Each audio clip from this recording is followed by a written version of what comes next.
A man is called to a forbidden Yuletide festival, a summons from his ancestors he just can't ignore. See, this rite is ancient, primal. Its secrets must be kept, and he's the only one to ever return. He walks a lonely, printless road, and the silence of this village is absolutely profound. There are no merry sounds here, no one on the streets, just hushed, curtained windows watching him. Then, from every doorway, figures emerge. Their faces are motionless, like horrible wax masks. And as they march, he sees it. The fresh snow remains completely, impossibly untouched by their feet. A dreadful question starts to form in his mind, a fear that's so much deeper than just strangeness. His guide's eyes never move. His skin is too much like wax. The sheer blandness is terrifying. While he waits, he reads a legend in the Necronomicon, a passage too hideous for sanity or consciousness. Then, at the stroke of 11, his guide beckons. It's time to join the silent throngs outside. The crowd oozes towards a great white church, a ghostly beacon sitting high on the town's central peak.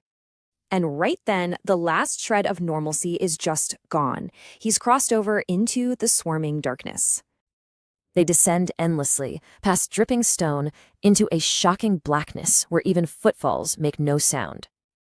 He sees an inner world, an oily river flowing from abysses you can't even begin to imagine. The cloaked figures form a semicircle.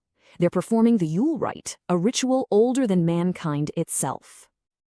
These things, they're not crows or moles or bats. There's something his brain cannot and must not recall. He refuses to go, but his guide insists, pulling out a hideous proof of his authority.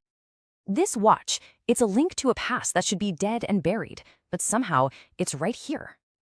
And in that instant, the mask slips.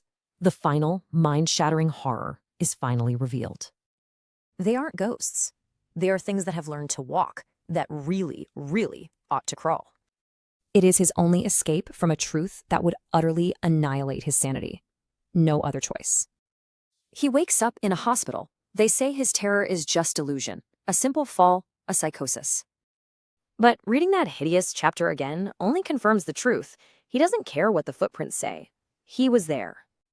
So, the world thinks he's mad, but he carries the curse of knowing what really happens during the Yuletide. So tell me, what ancient things stir beneath our own feet, just waiting for their festival to begin?